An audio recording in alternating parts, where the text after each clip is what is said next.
Give it a few minutes for audience to trickle in. Oh. For those of you joining, we're just getting messages from our producers, making sure we're all good to go. Okay. Sounds we're good to go. We are live. Fantastic. All right. Well, welcome everybody who is joining on X today. As I was saying, we'll give it a couple minutes. You know, folks are wrapping up meetings, got busy days. We want to make sure we can have as much audience participation as possible. So we'll give it a couple of minutes. Otherwise, got a good informative discussion on regulatory developments. Been really spending a lot of time in DC with the for the Helium team, for DePIN in general. A lot of really fantastic folks in crypto who've been down there really engaging, making sure we're building good policy across the board for market structure. Today we'll be focusing primarily on DePIN, since that's where we spend our time and where we're trying to make sure we can inform legislators as much as possible. So why don't we kind of get things going, because I want to value everybody's time today. So first, we are here to talk about market structure in DC, why that matters, why it's important, both for you folks in the US and outside the US. I'm happy to be joined by both Sarah Aberg and Michael McKinney. I want you to, Michael, you want to kind of start off with some introductions about yourself and your background? You know, you're a veteran in Absolutely. DC, so thanks for having me. Yes, I am Michael McKinney. I'm president of Capital Core Group. I am Helium's representative in Washington, D.C. before the United States Congress and the executive branch of government, and doing a lot of work on the DePIN side of the house in terms of cryptocurrency, as well as the wireless telecommunications side and some of the policies that are going on in that space. I have been 30 years in governmental affairs and working on the Hill since 1992, believe it or not. So it is a long career and a lot of fun that I've had when working in the federal side of the house. Thank you, Michael. Thank you so much for making the time today. Sarah, why don't you tell a little bit about yourself and your role within the organization, as well as maybe some of your background. Hey, everybody. Thanks, Scott. My name is Sarah Aberg. I'm the Chief Legal Officer at Helium. My background is actually in securities enforcement. No surprises there, but I've been practicing in this space for about 15 years and joined Helium back in 2023. It's been a great experience, but really fun working with Mike and with you, Scott, and excited to talk about the very important and demanding work that we've been doing in DC on market structure, and particularly what it can do and should be doing for DePINs like Helium. Excellent. And for those who don't know me, Scott Siegel, I have been over at the foundation now for coming up on 5 years, working closely with Sarah on how we're thinking about just the general message around the benefits of crypto and DePIN and DC, and making sure we're pushing on good policy. So glad that we're having this discussion today. So let's kind of zoom out to a very big picture, in terms of why we're spending that time in DC. I think one of the things that we can hang our hats on for Helium, or even the DePIN space in general, is the idea, it's really this very comprehensible use case of crypto technology. The idea that it is, applications and benefits, that really are at human scale. Helium building kind of low-cost wireless where anybody can participate. That infrastructure really benefits anybody with a phone in their pocket. It's something that legislators can easily understand beyond some of the complications of maybe some of the more financial applications and different applications of the technology. So the fact that we really have such a broad benefit certainly helps in DC. And I think for DePIN in general, you've got aging infrastructure across the country and certainly internationally outside the US. So when you're thinking about wireless, energy, compute, all of these things being able to scale better through larger participation, this is an incredibly important issue to enterprise incumbents, as well as driving more innovation in these spaces just generally. So, Sarah, if you want to talk a little bit around kind of what really catalyzed Helium's desire to get more involved in kind of the legislative discussions, and why we've been spending more time in DC in general at a high level. Sure. So I think, look, as one of the first DePINs and certainly one of the biggest, it's always been in our interest to be a leader in this space, and kind of be, be a trailblazer for those other DePINs who are here with us. I love the DePIN model because I think it's an advancement in like in the economic reality behind large scale infrastructure deployment.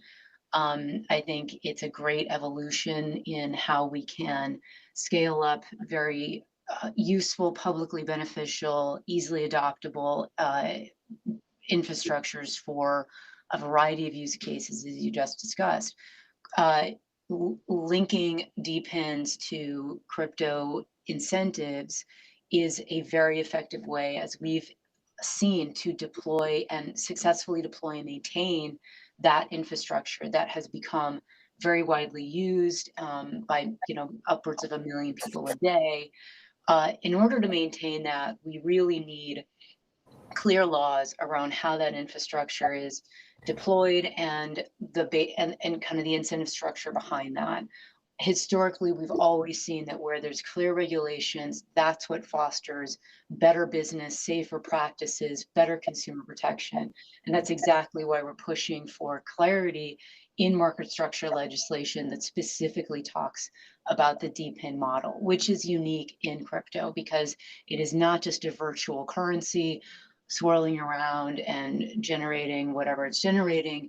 There's a practical real life use case that depends on that cryptocurrency and its circulation and its emission. And so because of that link, we need to talk specifically about what that is.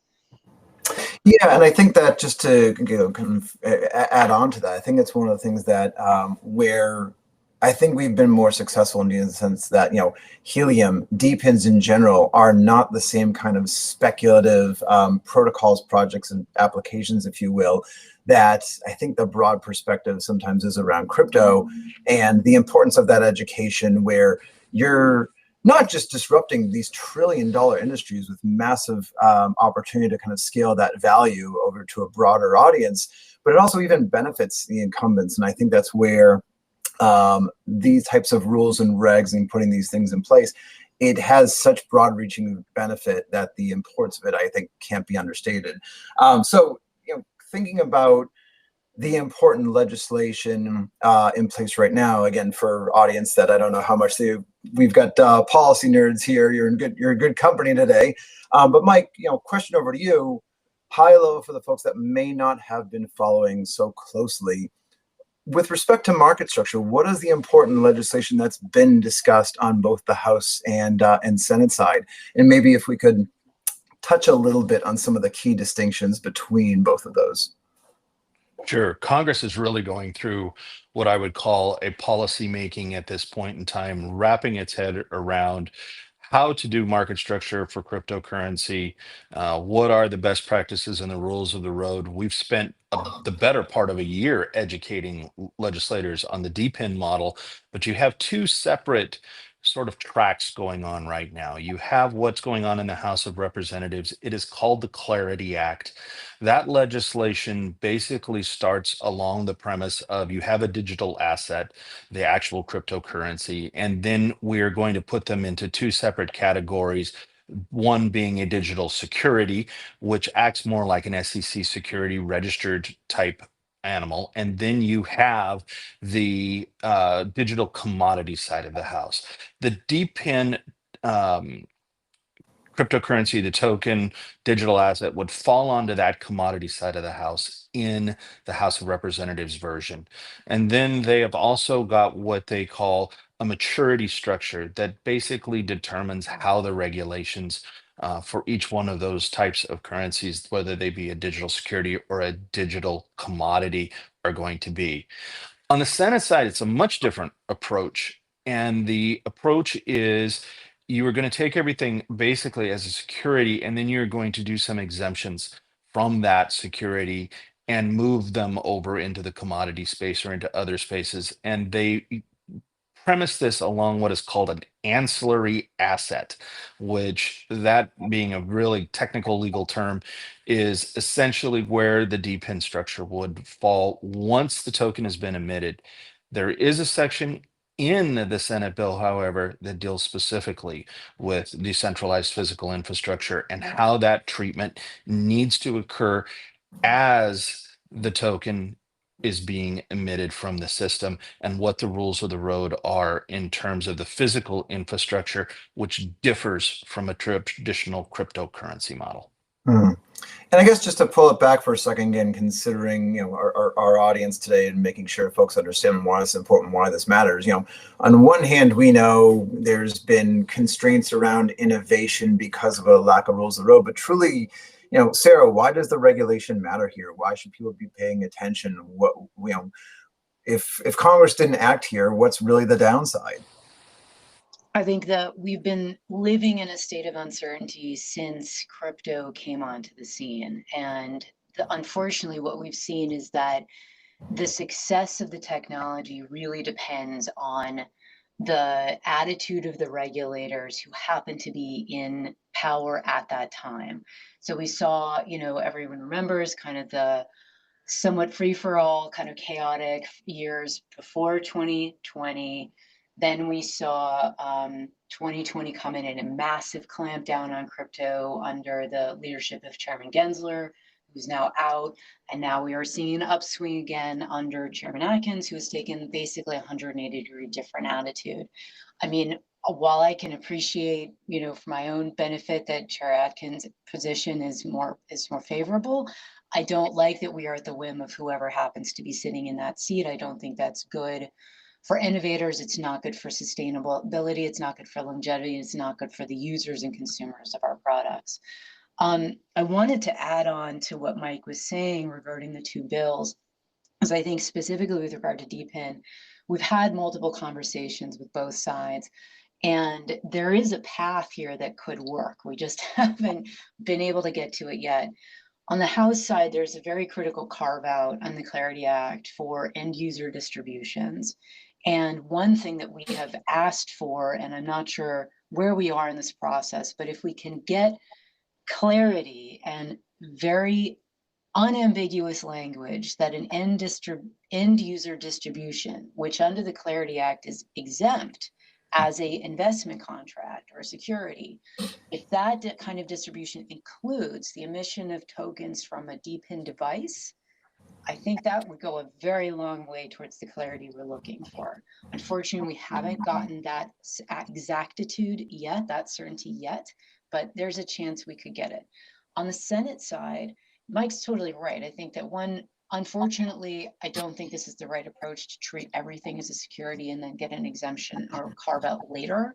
I don't like the idea of conceding that an asset is already a security, but I think what the language the Senate inserted does is actually, for DPIN specifically, help even avoid that issue if we can get that language to very clearly state that, again, the same thing, if the emission of tokens from a device that powers a DPIN, along with a very clear definition of what a DPIN is and what eligible DPINs are doing in order to meet this exemption, that is not going to be considered an investment contract under Howie. So even there's a path where we can avoid that concession that it's a security.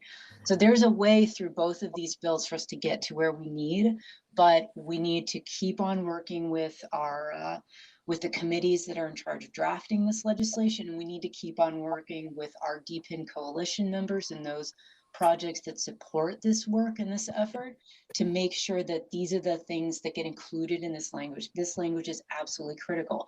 We at Helium know that firsthand because unfortunately we got sued, as many people know, by the SEC literally at the 11th hour before Chairman Gensler stepped down. The allegations in that complaint, I've said it 100 times, I'll say it again, were not that the tokens were securities. I am not looking for anything that says tokens are not securities. That's not what we need. They said that the devices that emitted the tokens, so in our case, the hotspots, even the cell phones where you could earn tokens under some old plans that we had, those were investment contracts. The devices and the cell phone plans. Those were the securities, not the tokens. They were securities because you could earn tokens from them. That is the clarity we need. And that was at the whim of the chairman at the time. So we need to avoid that from happening again. We know it happened once, it could absolutely happen again. And that's why acting in this case, getting this legislation passed, getting this language in that legislation is urgent for Nova, for Helium, and for all other DePINs. Yeah, and I think you get a lot of good points there. I want to make sure kind of we really repeat and touch on those things again. No, this is all this is all important for our audience to understand. I want to make sure we're breaking it down appropriately. So it sounds like, from our perspective, DePIN is getting some consideration in that Senate bill, and that's RFIA, but that DePIN's not getting quite the consideration that we think is appropriate within the Clarity bill, which is already passed, correct? That's correct. I was going to say where we are in sort of the structure of the world right now in Congress.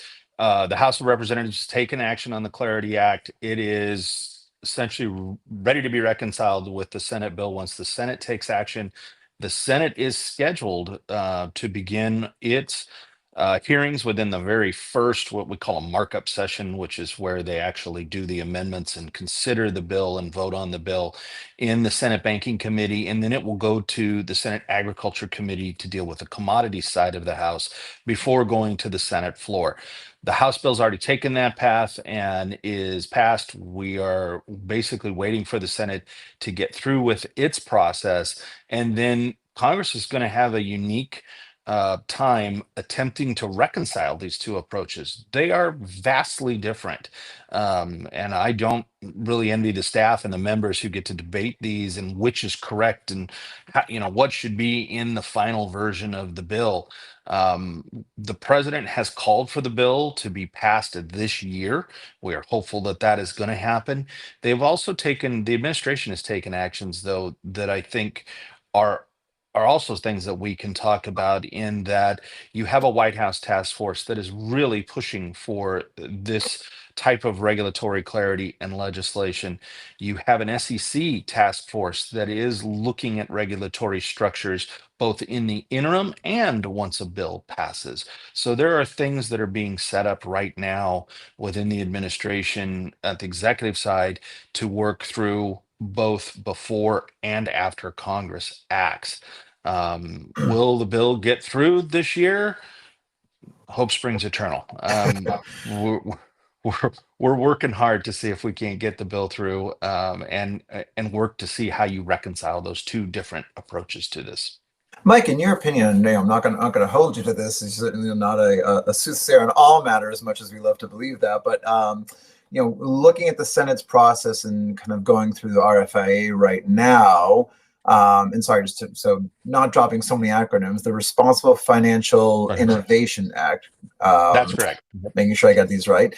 What do you think is kind of the rough timeline until you think this actually goes to the floor for a vote? Ballpark, or you think it's just too much of a range? But in your experience, if you were to hold to the chairman's schedule right now, he wants to mark up the bill as early as next week. That may get pushed a little bit, just as policy and discussions go on both sides of the aisle on this particular topic.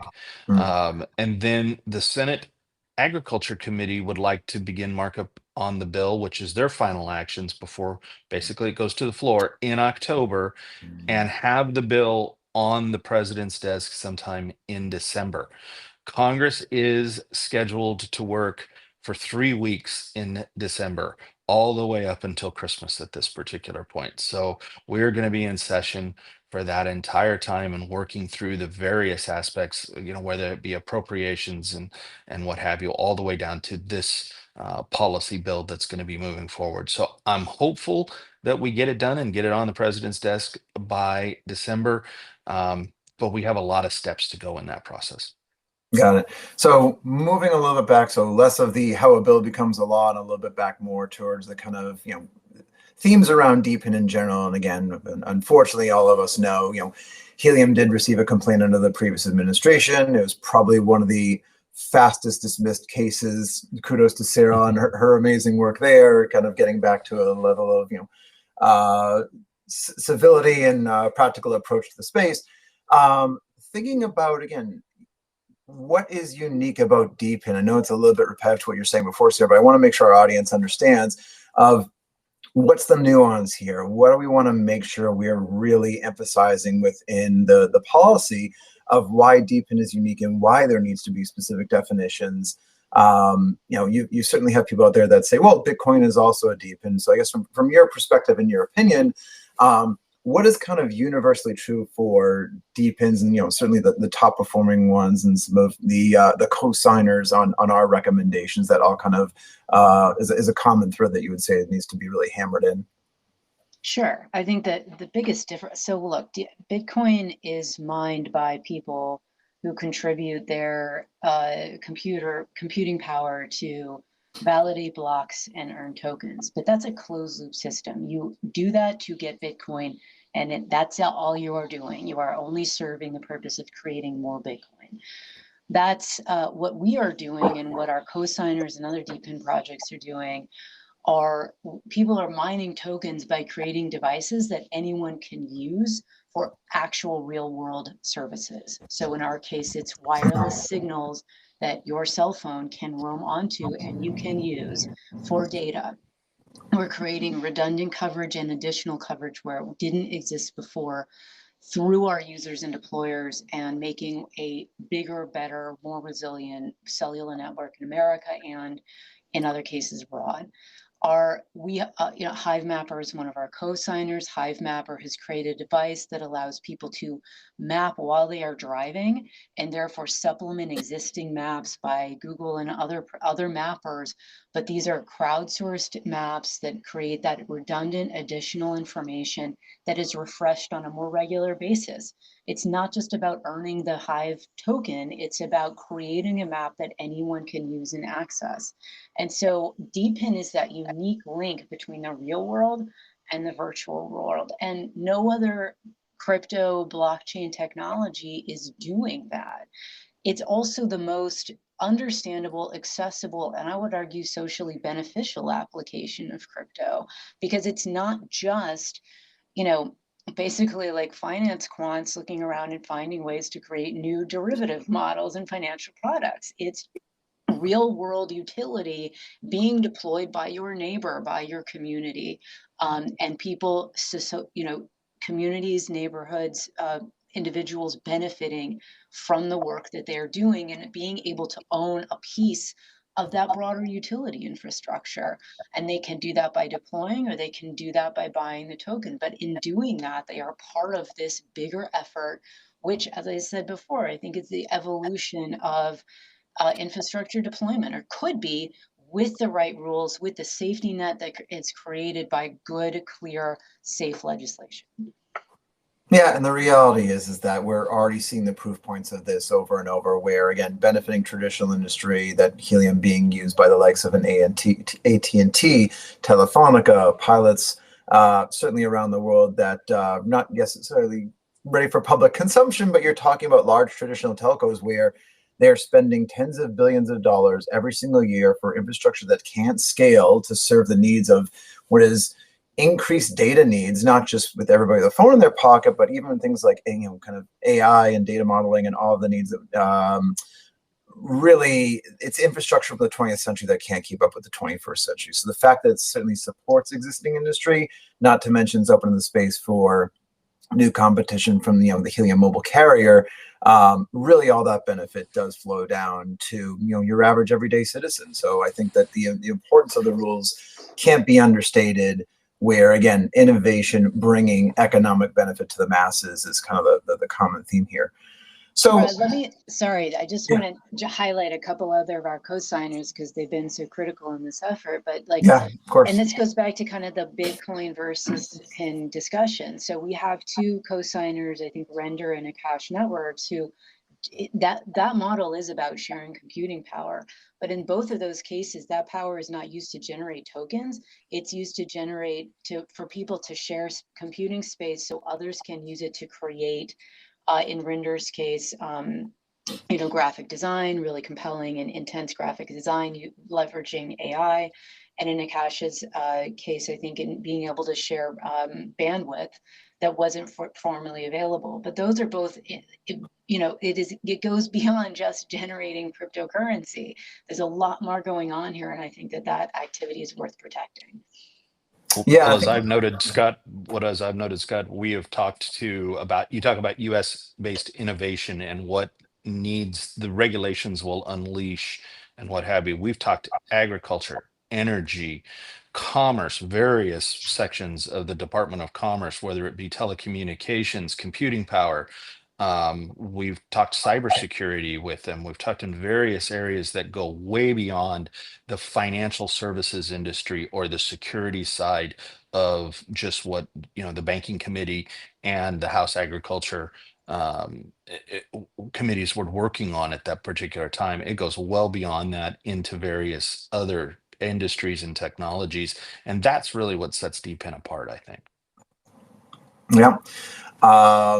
I mean, simply the fact of the things that have been done at the public level, or even the desire to do more of these things in the public sector, or some of the things that we've been trying to do, where just some of the other parties involved having that clarity and having the comfort to deal with, projects and applications that come from, I don't even want to call it an industry, but calling it from this technology, allows kind of larger corporates and as well as the public sector to get more involved and have some exposure where, again, the innovation isn't stifled because of a lack of rules and regs. So, looking at where we are right now, kind of what's next? We've got the RFA is out. Mike, you kind of commented around the Senate needs to kind of get to a place where they can bring this. What for both Helium and for folks in the audience, what are other action items or things that we're doing that we can share with the public here, or things that for folks who are other DePIN innovators, other founders, new protocols with similar types of models, what should they be thinking about, or what could they be doing? I think they should be urging the Senate Banking Committee to pass this legislation, to work on it, get it through, move it. Let's do what the president has asked and get a regulatory structure, a market structure on his desk, and for him to be able to sign sometime in December, before the end of the year. Urge them to move forward with that. I think that the current structure, what I really like about what I'm seeing in Washington, D.C., is the public policy is being debated. They're really trying hard to work through all of the issues and create what will be good public policy. And a lot of that work is going to happen as the two committees begin to reconcile the House and Senate versions. So they have a lot of work in front of them. I'd urge them to continue to do it, put their head down, and let's get it done. Excellent. I think we are just posting the contact details for the Senate Banking Committee. Again, mostly around the idea of we're looking for clean rules, we're looking for good legislation. So urging the Senate to get that through, get it passed, is really, again, the broad-reaching benefits we've been talking about for the last half hour. I know we're coming up on time. I just want to check with our production team behind the scenes if there's any questions that are coming out right now. Anything the audience would like to know a little bit more about, or that we can clarify. All right. Sounds like we've completely educated everybody. There's not any questions coming from the audience, which is always nice. So, yeah, to what Mike said, make sure if this is an important issue to you, it's certainly an important issue to us, to Helium, to the community, to any other DePIN, to see good rules, to see good legislation passed. We're going to continue the fight on our side for our community. But Sarah, any closing thoughts from your side? No, we just have to keep fighting. I appreciate so much having a team like Mike and Capital Corps and working with Scott on this, because it takes a lot of people working really hard just to kind of, as the White Queen said, just run really fast, just to stay in the same place. So I think that's what we're trying to do right now. Yep. Mike, anything else from you before we sign off for today? No, I just want to thank all of our coalition members and all of the people who've worked with us on this, as we've worked through the Senate and the House of Representatives, and getting these bills to where they are right now, and getting them across the line. I think will be super beneficial to the industry, and I look forward to see what happens next. What's the next innovation? Yeah, I think that it always comes down to for me, and I'm sure for the audience that's listening today, crypto, unfortunately, for we had about 4 years where the technology took a hit from a sentiment perspective and for what people believe to be true. So for a subsector like DePIN that's providing such broad benefit, especially to traditional industry with municipal benefit and all types of other areas of improvement for U.S. economic growth and innovation and job growth, the more we can have these stories of success, the more we can see these applications bringing their benefit to business and to the general public. I think it just helps truly as a tide raises all boats type of effort. So also echoing my thanks to our coalition members, thanks to everybody who's been listening and getting involved. And I think with that, and at the top of the hour, we can call it a day. So thank you everybody for joining. Thank you, Sarah. Thank you, Mike.